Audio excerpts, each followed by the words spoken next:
박수는 해주셨죠? 처음 감독이세요. 처음 감독, 최초 감독, 1호 감독이라고 보통 얘기하는데 탈북민으로서는 감독님이 1호 감독이세요. 우리가 이제 사랑의 선물이라는 영화를 한 그때 10여 명이 신촌까지 가서 우리 교회 성도들이 가서 보고 그리고 나서 감독님을 초대해서 감독님 또 간증을 들었던 기억이 나요. 제가 이제 아주 인상적이었던 거는 감독님이 문제를 일으켜서 병원에 입원하고 병원에 입원해서 나중에 이렇게 처리하시기 위해서 도망 나오시기 위해서 대못 있죠, 대못. 공사장에 대못을 맞죠? 네, 대못을 드시고 나온 얘기가 있는데 우리 감독님 여기에는 없지만 조금 그 얘기를 좀 해주실 수 있어요? 우리 저 성도들이 많이 바뀌어서 아마 못 들은 분들도 있을 거예요. 어떻게 해서 탈북을 하셨고 이런 얘기 과정을 조금 한번 얘기를 해주시죠. 일단 뭐 방금 살짝 말씀을 하셨는데 이제 저는 그러니까 제가 어릴 때부터 이제 그 한국 라디오를 들었어요.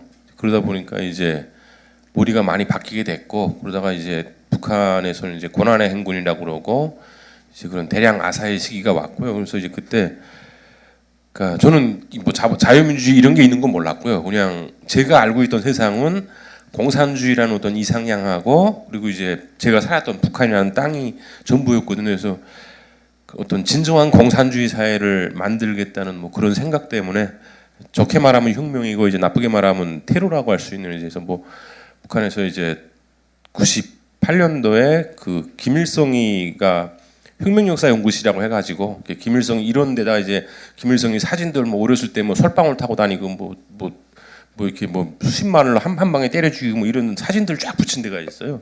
그런 방에서 이제 회의도 하고 하는데 거기를 이제 제일 처음에 이제 여름에였었는데 다 이렇게 뽀셔버렸어요. 뽀셔버렸는데 안 잡혔습니다.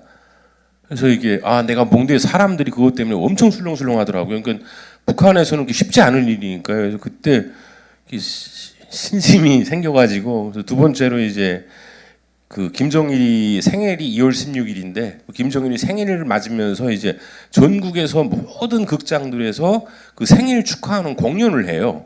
자기들끼리 준비해가지고 그래가지고 이제 두 번째는 또 이제 99년 2월 16일 날, 2월 15일 날 이제 들어가가지고 이제 무대를 다 이렇게 망가뜨린 거예요. 그래서 다 해서 공연을 못했어요. 그렇게 하고 이제 그러다 보니까 또 이제 한바탕 이제 난리가 났어요.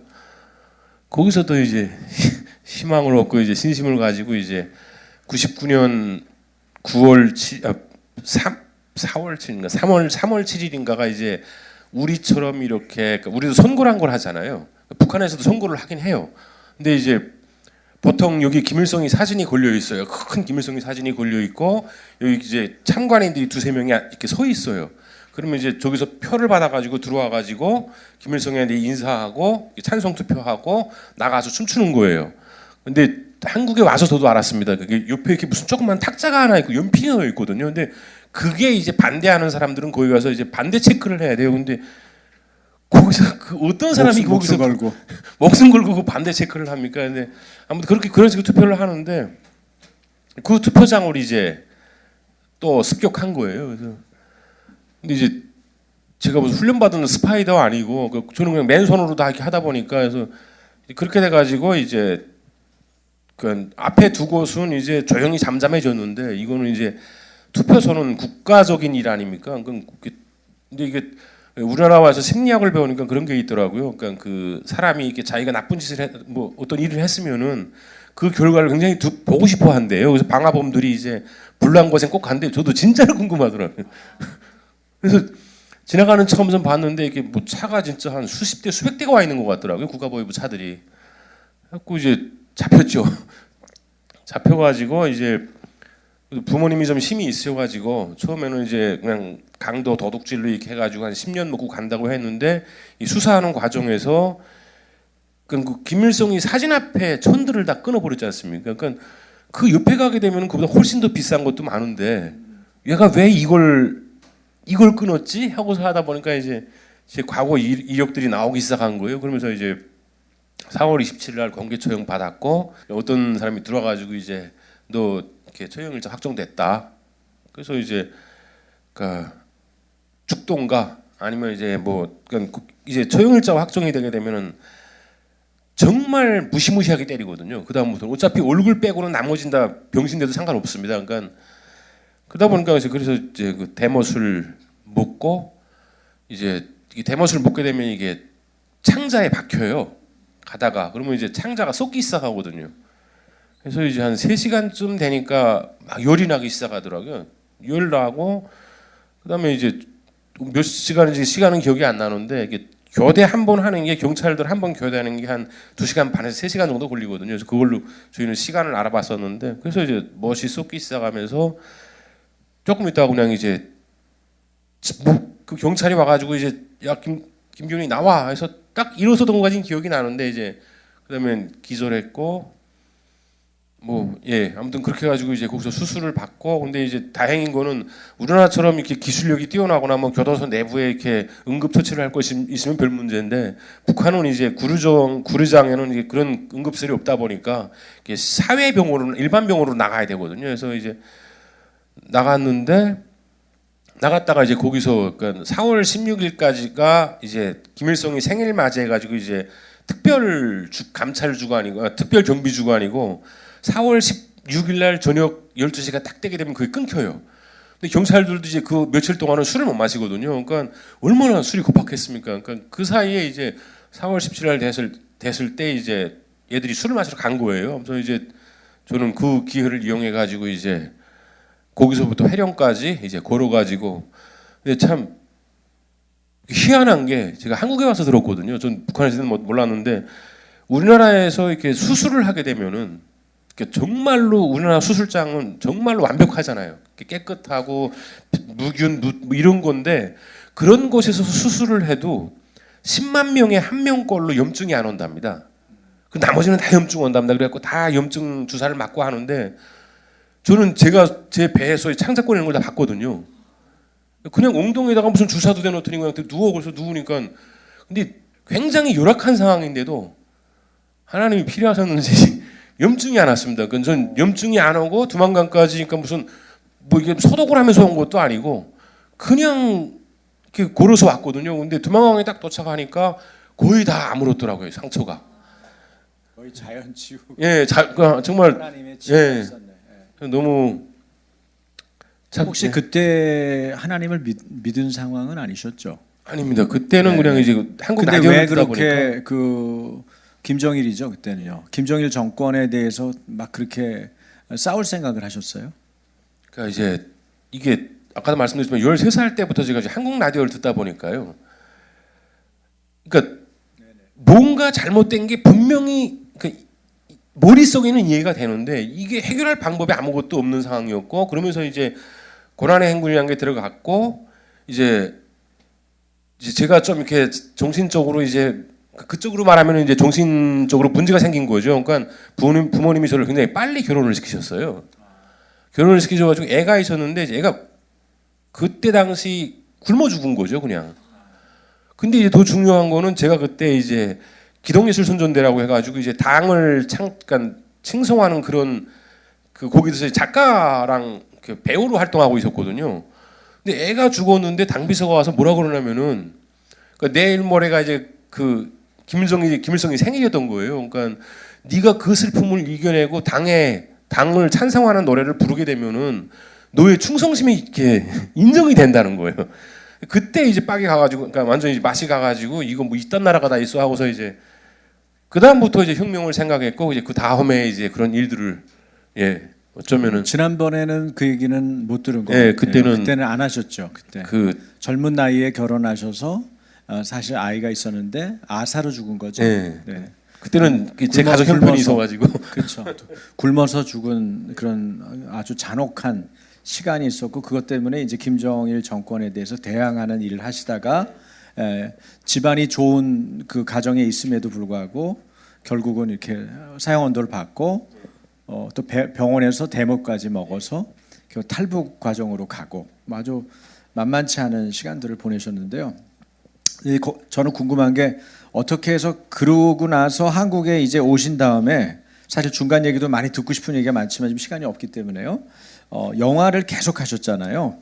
영화를 계속한다는 거는 비용도 많이 들고 굉장히 많은 수고가 들어야 되는데 어떻게 그런 영화들을 이렇게 지금 보시는 대로 화면에 우리가 저희들이 봤던 사랑의 선물이라고 하는 아침교회 성도들이 한 10여 명이 신촌까지 가서 봤던 영화거든요. 그래서 이렇게 이런 영화들을 보여주셨어요. 만들어주셔서 저기 그 빨간색 입은 여배우 기억납니다. 가운데가 따님이죠. 큰 따님. 지금은 17살인가요? 네. 이렇게 지금 나와 있는데 네.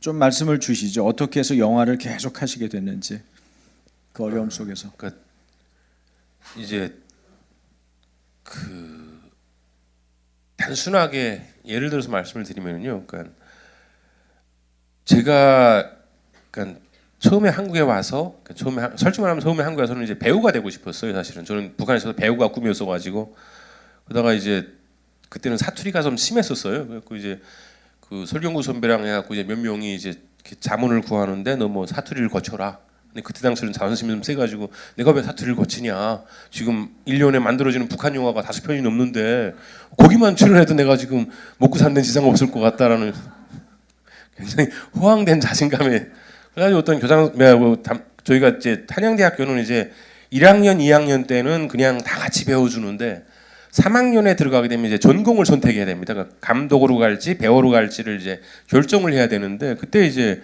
그 담당 교수님한테서 이렇게 상담을 받거든요. 그래서 그분이 물어보시더라고요. 너 왜 배우가 되고 싶냐 해서 한국에 와서 정말 답답하고 속상한 거는 한국 사람들이 북한에 대해서 너무 모른다. 그러니까 북한에서는 정말 수많은 사람들이 지금도 죽어가고 있는데 그걸 말하고 싶다. 그러니까 그러면 차라리 감독을 해라. 왜요? 그러니까 배우는 써준 극본을 연기하는 거지만은 감독은 네가 극본을 쓸 수 있다. 그런데 그게 이렇게 힘든 길인지는 몰랐어요. 그렇죠. 왜냐면 이제 그냥 영화 촬영만 하고 뭐 이렇게 하는 게 아니고 감독만 하시는 게 아니고 사실은 제작자도 같이 겸해서 하셔야 되거든요. 그러니까 돈이 어디서 나겠어요. 지금 덤프 트럭 몰고 계세요. 벌면서 영화 만들면서 또 다른 부분들을 보여주고. 그러니까 북한 인권의 지금 참상, 그리고 북한이 어떤 상황인지에 대해서 계속 알리고 싶은 마음이 있기 때문에 그걸 제일 잘 아는 북한 탈북민 출신의 지금 1호 감독으로 지금 활동을 하고 계시거든요. 근데 제가 감독님 얘기 어저께 대화 나누면서 요즘에 이제 뭐 어떤 부탁을 받고 가장 그 많은 조회를 기록하고 있는 증시나 부동산 관련 유튜브를 조사하신 일이 있다고 들었거든요. 그래서 뭐 좀 우리 성도들이 좀 알았으면 하는 내용들 그 얘기 좀 나눠주시죠. 그 영상의 힘이 얼마나 대단하냐면요. 그러니까 제가 의뢰를 받고 이제 어떤 그 유튜브에 요즘 유행되는 것들 그리고 유튜브의 어떤 변화상, 그러니까 미디어의 변화를 이제 연구하는 그런 프로젝트에 참석한 적이 있는데, 그러니까 유튜버 그 구독자가 제일 많은 순으로 이렇게 쭉 했어요. 우리나라에서만. 근데 그 중에 이제 상당 부분이 부동산이라든가 주식이라든가 경제에 관련된 유튜버들이었어요. 근데 그 유튜버들이 시작했던 것은 문재인 정권 이전부터 시작을 했는데 그때 초반의 영상들을 보게 되면은 그렇게 부정적이에요. 그러니까 그 당국에 대해서도 그렇고, 그리고 이제 문재인 정권 딱 들어오게 되면은 그렇게 찬양을 해요, 처음에는. 근데 어느 순간 딱 지나는 시점부터 바뀌기 시작합니다. 왜냐하면은 그 다음부터는 팩트가 나오기 시작하잖아요. 그러니까 이 사람들은 경제에 대해서 말을 해야 되는데 그걸 말하다 보니까 이게 잘못됐다는 거를 이렇게 돌려줘 말하고 싶어도 안 되는 거예요, 그게. 근데 문제가 저희가 연구했던 건 뭐였냐면요. 그러면 과연 이 사람들이 그렇게 변화를 겪어오는 과정에 구독자 수가 얼마나 이 대꺼벅고 그러니까 그 감소세가 있었는지 그걸 이제 저희는 체크한 거예요. 근데 이렇게 어떤 유튜버는 이제 그분도 이제 거의 뭐 한 70만 정도 되는 분이셨는데 그분은 좀 이렇게 대놓고 말씀하세요. 그 어떤 정책에 대해서 뭔 경제 정책을 이따위로 하냐부터 시작해서 이제 이러니까 막 그분도 시작은 이제 그 좀 진보 쪽이었는데 이제 어느 순간부터 극 쪽으로 막 달려가더라고요. 그러니까 우파 쪽으로. 그래서 근데 그분 같은 경우에는 살짝 대꺼벅고가 있더라고요. 근데 지금은 거의 다 만회를 했어요.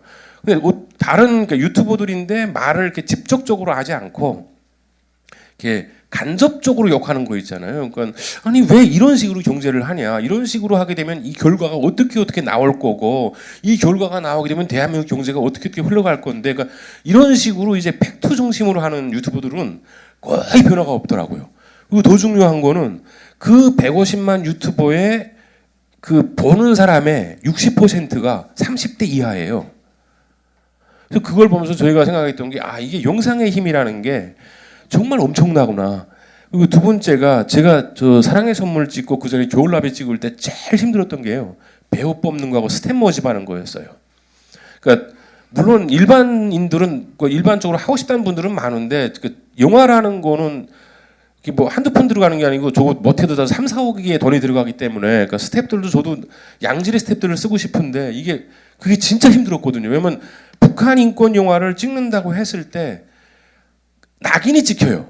그래서 배우들도 한 번 북한 인권 영화 출연했던 배우들은 다음 작품 들어가기가 굉장히 힘듭니다. 근데 북한 인권 영화가 매 찍히는 게 아니고요. 이게 다 저예산으로 하다 보니까 저도 지금 거의 6년에 한 번씩 그 영화는 찍고 있거든요. 그러니까 그 배우들이 6년 동안 굶다가 제 영화를 참가해야 되는 거지 않습니까? 그러니까 그게 너무 힘듭니다. 근데 요즘 이번에 스텝 모집을 하는데 굉장히 젊은 친구들이 많이 온 거예요. 그래서 제가 지금까지 스텝을 뭐 많아봤자 한 15명 이 정도 같이 작업을 했는데 이번에는 이건 다큐멘터리고 지금 찍는 건 이제 아바이라고 이제 그 영화를 찍고 있는데 너무 쉬운 거예요, 모집하기가. 그래서 그 친구들이 물어봤어요. 야, 너 이거 찍게 되면은 너한테 나중에 문제가 생길 수 있다. 괜찮겠냐? 그러니까 이 친구들이 뭐가 문제인데요? 근데 이 친구들이 대부분 다 뭐 이렇게 말해도 되는지는 모르겠는데 뭐 소위 말하는 진보 쪽이거든요. 그러니까 그 중에 한 친구는 지금 연출부로 들어왔던 친구가 있는데 그 친구가 저한테 몇 살이세요? 하고 물어보니까 이게 장난처럼 좋아하는데 저는 29살, 윤석열은 28살 그러더라고요. 그래서 처음에 저게 무슨 뜻인지 몰라가지고 그래서 저게 무슨 소리인가 이게 윤석열 대통령을 놀리는 거예요, 그냥. 그런 친구인데 북한 인권을 이야기하더라고요. 그래서 그리고 나서 이제 저기 보면은 저희 촬영장에 대부분 다 이게 김일성이, 김정일이 사진이 있어요. 그러니까 그 친구가 뭐 이런 뭐 저런 나쁜 놈들이 다 있냐 하면서 아니 왜 그러니까 그 친구가 그 말을 하는 거예요. 그래서 이게 진짜 많이 변했구나. 그러니까 뭐 어떤 정권을 떠나가지고 옳고 그름에 대해서 판단하기 시작한 겁니다. 젊은 친구들도. 그러니까 이것이 잘못됐다는 걸 확실하게 느끼고 있는 거예요. 그래서 저는 그게 영상의 힘이라고 보거든요. 그러니까 수많은 유튜버들이 지금 그 일을 하고 있고, 그래서 저는 어쩌면은 그것 때문에 아마도 힘들지만은 이제 뭐 지금도 한 해 차 남겨놓고 지금 돈이 없어 영화가 멈췄습니다. 그래도 가고 있습니다, 그냥. 예. 네, 이번에 저희들이 보려고 하는 게 이제 통일 오라 이 영화인데 보니까 오른쪽에 상을 많이 받았어요. 국제적으로 아주 다큐로서 10개나 되는 상을 받으셨는데 여기 통일 오라에서 보여주려고 하는 감독님이 말하고 싶은 거는 어떤 내용입니까? 사실은 이제 통일 오라는 그 제가 섬기는 어떤 교회의 집사님에 대해서 이제 알게 됐는데 뭘 알게 됐냐면은 애가 넷이 있었거든요. 근데 어느 날 임신을 했대요. 그래서 그러면 5째냐고 한 건 5째래요. 근데 그때 당시 뉴스에서 우리나라 젊은이들이 이제 결혼도 포기한다, 뭐 아예 출산하는 걸 포기한다 그런 게 막 나올 때거든요. 그래서 야 이게 시작부터가 대한민국에서 풍요롭게 살았잖아요. 그러니까 제가 알고 있고도 대한민국에 지금 살고 있는 세대가 가장 풍요로운 세대거든요. 근데 이 사람들은 시작부터 고통받고 살았던 세대들이잖아요. 근데 그 사람들이 여기 와가지고 5을 낳고 있는데 그렇다면 저 사람이 잘 사냐고요? 그렇지 않아요. 아까 그 집 보셨죠? 보신 분들, 봐야 될 분들 집 보게 되면은 저거 촬영한다고 2시간 동안 치운 겁니다. 바닥에 발 디딜 자리가 없어가지고 스태프들이 이게 카메라를 못 놓았어요, 진짜로. 근데 2시간 치우고 촬영 딱 끝나니까 15분 만에 원상복귀 되더라고요. 그래서 사실은 이제 그것 때문에 시작했어요. 근데 그 다큐멘터리를 하려면 이제 사실은 더 많은 준비를 했을 텐데 저희가 이제 시간이 좀 없어가지고 그 처음에 이제 그러니까 인터뷰를 합니다. 스타트 인터뷰를 하는데 인터뷰를 쭉 했는데 그때부터 이제 하나님의 역사가 시작이 된 겁니다. 진짜로. 그러니까 제가 처음에 말하려고 했던 거는 이렇게 힘들게 사는 사람도 그 자식에게서 행복을 느끼면서 그 다시 자식을 바라보면서 행복해하고 있다고 말하고 싶었거든요. 근데 이야기를 쭉 들었는데 갑자기 그 감옥에서 전도를 했다고 그러시더라고요. 그래서 그때 당시 또 어떤 일들이 벌어지셨냐면은 뭐 북한의 지하교회가 있네 없네 이거 가지고 굉장히 말들이 많았어요. 그러면서 영화의 방향이 이제 확 바뀌었습니다, 사실은. 근데 이게 그러면서 더 이제 많은 하고 싶었던 말이 뭐냐면은, 그러니까 저 사람은 탈북을 해서 한국에 와가지고 인생이 바뀌었다고 생각할 수 있을 겁니다. 많은 사람들이. 근데 제가 봤을 때 저 사람이 실제로 인생이 바뀐 거는 하나님을 만났기 때문이거든요. 그렇지 않았으면 저 사람은 수없이 포기했을 겁니다. 자기 삶을. 그러니까 저도 그걸 느꼈고, 뭐 저도 이미 알고 있는 일이지만 그걸 느끼면서 아, 내 영화의 이야기는 이거로 가라는 것이 하나님의 뜻이구나 하고서 사실은 이제 시사과는 완전히 다른 결과가 나온 것이 통일오라입니다. 아유, 어쨌든 좋은 작품을 만들어 주셔서 너무 감사하고요. 여러분 영화 보셨죠? 지금 못 본 분들도 있고요. 못 본 분들은 11시부터 보게 되겠는데 여기 보면 3명의 여성이 나와요. 저는 이 여성들 대화가 너무 재밌더라고요. 예? 어떻게 이 셋이 얘기를 하는데 저렇게 여자들끼리 하는 얘기를 이렇게 공감이 있게 재미있게 얘기를 하지? 그리고 내용도 있고요. 내용도 있고 그 여자분들 3명의 대화를 살리고 그대로 영상에 집어넣으려고 기획하신 어떤 까닭이 있을 것 같은데 한번 좀 나눠주시죠. 그러니까 아까도 말씀드렸지만 이제 그 스타트 인터뷰를 하는데 너무 힘들고 슬픈 거예요. 그러니까 저분 이야기를 쭉 듣게 되면은 그거 들으면서는 웃을 사람이 솔직히 한 명도 없어요. 그래서 이제 그 고민을 하다가 어떻게 하면 좋을까 뭐 했는데 사실은 정말 참 여러 사건이 터졌습니다. 처음에는 저 세 분이 아니었고요. 처음에는 그 감옥에서 같은 시대에 같이 감옥 생활을 하다가 살아남아서 한국에 온 사람들이 있거든요. 한 20명 가까이 되더라고요. 그 사람들이 이렇게 그 단합회, 이런 단체를 만들어가지고 자기들끼리 이렇게 놀고 뭐 이렇게 함께 회포도 나누고 그러는 자리가 있어갖고 이제 그분들을 다 모시려고 했었거든요. 그러다 그게 이제 튀면서 이 자리로 왔는데 이걸 찍고 사실은 이게 말하려는 주제보다 너무 가벼운 거예요. 그래서 사실은 좀 없애려고 했었어요. 저걸 다 없애고 다시 간다고 했었는데 이게 편집을 계속하면서 스태프들이랑 이야기를 하면서 근데 그 우리 조감독하는 친구가 볼 때마다 웃고 울고 그러는 거예요. 그래서 그 친구는 한국 스태프들 한국 사람들이니까 그래서 야 너 저거 재밌냐? 그러니까 자기는 북한 인권을 이야기하는 영화를 이런 식으로 본 게 처음이래요. 그래서 갑자기 그때 그냥 이게 하나님이 이래서 저걸 찍게 하셨나 하는 생각이 갑자기 들더라고요. 그래서 이제 사실은 탄생하게 됐고요. 그러니까 어쩌면은 저거는 그 친구가 영감을 주지 않았으면 사상될 뻔한 장면들이 근데 정말 저렇게 완성됐고 그리고 뭐 참 할 이야기는 참 많았는데요. 영화는 돈입니다. 모든 게 정말 저 한 장면 찍을 때마다 인건비 포함해가지고 한 300~400이 날아갑니다 그냥.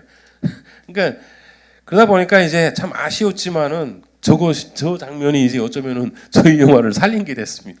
네, 좋은 스텝을 만나셨네요. 네. 좋은 스텝 알아본 감독님 덕분에 저 세 분이 살았고 세 분의 이바구를 우리가 들으면서 북한의 인권도 그죠?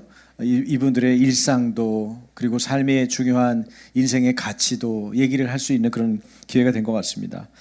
제가 듣기로는 지금 감독님은 작품을 하나 내놨지만 작품을 하나 또 만들고 계시죠. 함경도 사투리로 아버지 뭐죠? 아바이라는 작품을 만드신다고 그랬는데 어떤 영화입니까?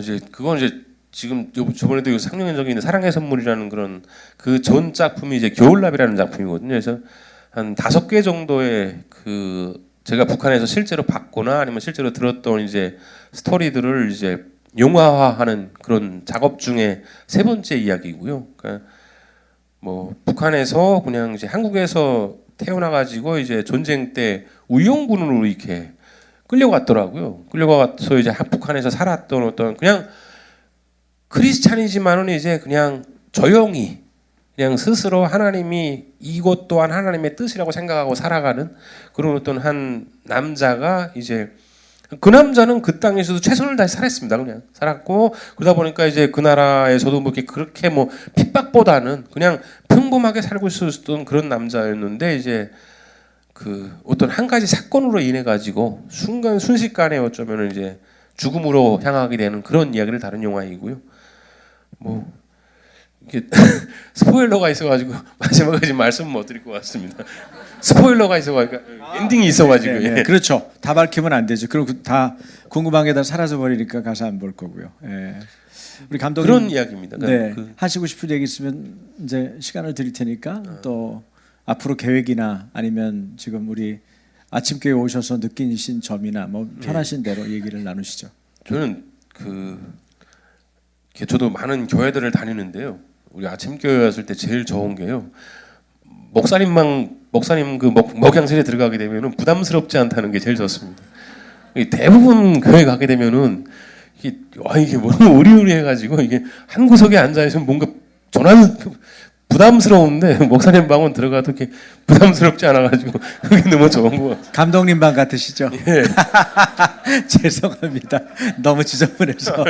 그게 너무 좋은 것 같고요. 그리고 이렇게 6년 만에 또 찾아뵙는데 아무튼 너무 행복한 것 같습니다. 그리고 저는 그 아까도 말씀드렸지만은 그러니까 영화라는 게 가지는 힘은 참 대단합니다. 그러니까 수많은 사람, 그러니까 내가 지금 이 자리에서 한마디 한 거는 이 자리에서 잊을 수 있고 저도 이제 제가 뭐라고 말했는지 제가 말할 줄 몰라가지고 까먹을 때가 진짜 많거든요. 그러니까 근데 영화는 한 번 나오게 되면은 제가 죽어도 이 대한민국이 없어지지 않는 한에는 존재합니다. 그리고 그것이 수많은 사람들을 찾아가고 수많은 사람들에게 감동을 주고, 그러니까 통일오라 같은 경우에도 사실은 전 저렇게 될 줄 몰랐습니다. 저게 막 이렇게 부흥할 줄 진짜 몰랐거든요. 정말 작게 시작해서 그 5째를 임신한 아줌마의 이야기로 시작해가지고 그 교회에서 그 감옥에서 8사람을 전도한 그 용기를 가진 하나님의 전사가 보여지게 될 줄은 전 몰랐거든요. 그리고 저 영화에 누가 투자하겠다고 나올 줄도 몰랐어요.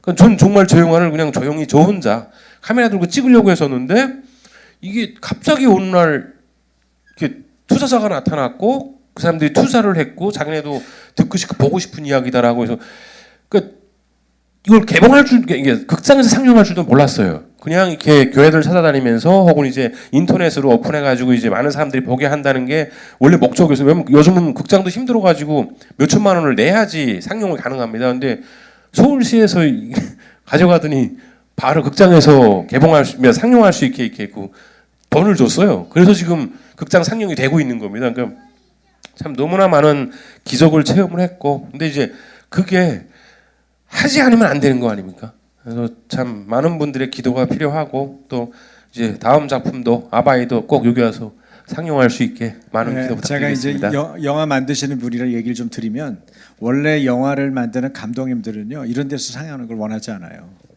아세요? 예, 원래는 우리 김 감독님은 교회를 사랑하고 하나님을 사랑하니까 그런 얘기를 하시는데.